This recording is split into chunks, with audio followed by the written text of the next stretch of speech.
Le maître chat ou le chat botté de Charles Perrault. Un meunier ne laissa pour tout bien à 3 enfants qu'il avait que son moulin, son âne et son chat. Les partages furent bientôt faits, ni le notaire, ni le procureur n'y furent point appelés. Ils auraient eu bientôt mangé tout le pauvre patrimoine. L'aîné eut le moulin, le second eut l'âne, et le plus jeune n'eut que le chat. Ce dernier ne pouvait se consoler d'avoir un si pauvre lot.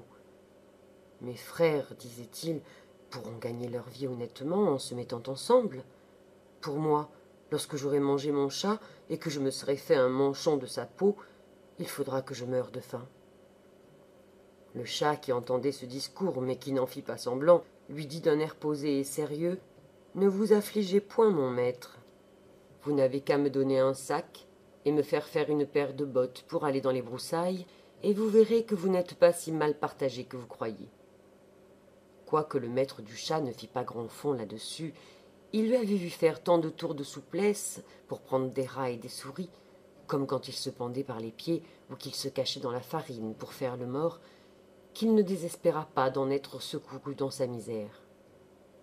Lorsque le chat eut ce qu'il avait demandé, il se botta bravement, et mettant son sac à son cou, il en prit les cordons avec ses 2 pattes de devant, et s'en alla dans une garenne où il y avait grand nombre de lapins.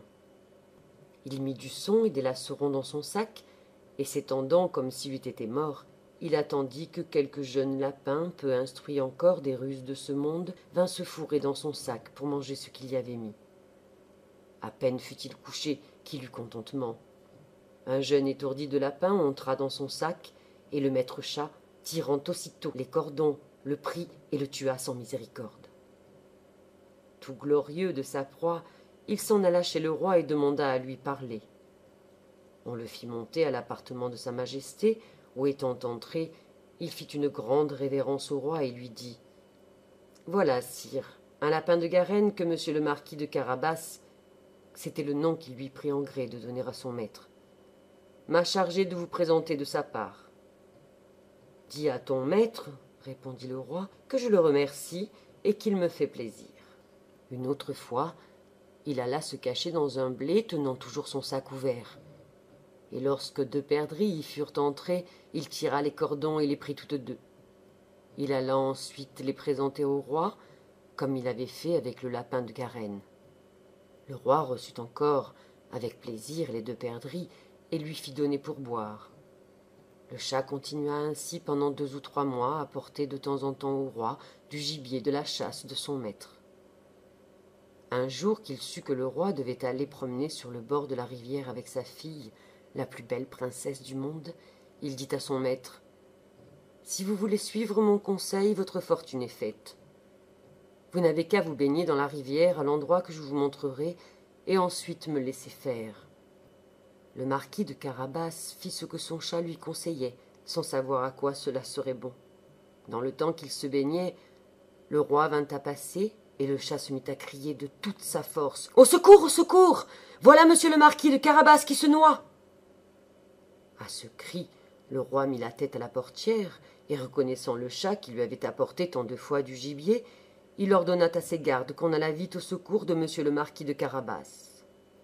Pendant qu'on retirait le pauvre marquis de la rivière, le chat s'approcha du carrosse et dit au roi que dans le temps que son maître se baignait, il était venu des voleurs qui avaient emporté ses vêtements, quoiqu'il lui criait aux voleurs de toute sa force.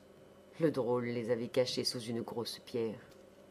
Le roi ordonna aussitôt aux officiers de sa garde-robe d'aller quérir un de ses plus beaux habits pour monsieur le marquis de Carabas.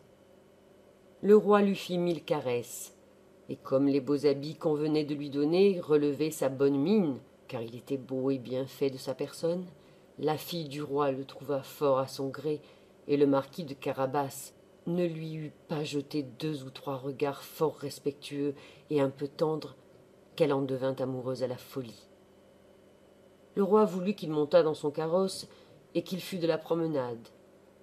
Le chat, ravi de voir que son dessein commençait à réussir, prit les devants, et ayant rencontré des paysans qui fauchaient un pré, il leur dit : « Bonnes gens qui fauchez, si vous ne dites pas au roi que le pré que vous fauchez appartient à monsieur le marquis de Carabas, vous serez tous hachés menus comme chair à pâté. » Le roi ne manqua pas à demander au faucheux à qui était ce prêt qu'il fauchait. « C'est à monsieur le marquis de Carabas, dirent-ils tous ensemble, car la menace du chat leur avait fait peur. « Vous avez là un bel héritage, dit le roi au marquis de Carabas. « Vous voyez, sire, répondit le marquis, c'est un prêt qui ne manque point de rapporter abondamment toutes les années. Le maître chat, qui allait toujours devant, rencontra des moissonneurs et leur dit « Bonnes gens qui moissonnez, si vous ne dites pas que tous ces blés appartiennent à monsieur le marquis de Carabas, vous serez tous hachés menus comme chair à pâté. » Le roi, qui passait un moment après, voulut savoir à qui appartenaient tous les blés qu'il voyait. « C'est à monsieur le marquis de Carabas, » répondirent les moissonneurs. Et le roi s'en réjouit encore avec le marquis. Le chat qui allait devant le carrosse disait toujours la même chose à tous ceux qu'il rencontrait, et le roi était étonné des grands biens de monsieur le marquis de Carabas. Le maître chat arriva enfin dans un beau château dont le maître était un ogre, le plus riche qu'on ait jamais vu, car toutes les terres par où le roi avait passé étaient de la dépendance de ce château. Le chat, qui eut soin de s'informer qui était cet ogre et ce qu'il savait faire, demanda à lui parler, disant qu'il n'avait pas voulu passer si près de son château sans avoir l'honneur de lui faire la révérence. L'ogre le reçut aussi civilement que le peut un ogre et le fit reposer. « On m'a assuré, dit le chat, que vous aviez le don de vous changer en toutes sortes d'animaux, que vous pouviez par exemple vous transformer en lion, en éléphant. »« Cela est vrai, répondit l'ogre brusquement, et pour vous le montrer, vous m'allez voir devenir lion. » Le chat fut si effrayé de voir un lion devant lui qu'il gagna aussitôt les gouttières, non sans peine et sans péril, à cause de ses bottes qui ne valaient rien pour marcher sur les tuiles. Quelque temps après, le chat, ayant vu que l'ogre avait quitté sa première forme, descendit et avoua qu'il avait eu bien peur. « On m'a assuré encore, dit le chat, mais je ne saurais le croire, que vous aviez aussi le pouvoir de prendre la forme des plus petits animaux, par exemple de vous changer en un rat ou en une souris. Je vous avoue que je tiens cela tout à fait impossible. »« Impossible, reprit l'ogre, vous allez voir. » Et en même temps, il se changea en une souris qui se mit à courir sur le plancher. Le chat ne l'eut pas plutôt aperçu qu'il se jeta dessus et la mangea. Cependant le roi, qui vit en passant le beau château de l'ogre, voulut entrer dedans. Le chat, qui entendit le bruit du carrosse qui passait sur le pont-levis, courut au-devant et dit au roi « Votre Majesté soit la bienvenue dans le château de monsieur le marquis de Carabas. »« Comment, monsieur le marquis, s'écria le roi, ce château est encore à vous ? Il ne se peut rien de plus beau que cette cour et que tous ces bâtiments qui l'environnent. Voyons-les dedans, s'il vous plaît. » Le marquis donna la main à la jeune princesse, et suivant le roi qui montait le premier, ils entrèrent dans une grande salle où ils trouvèrent une magnifique collation que l'ogre avait fait préparer pour ses amis qui le devaient venir voir ce même jour-là, mais qui n'avaient pas osé entrer, sachant que le roi y était.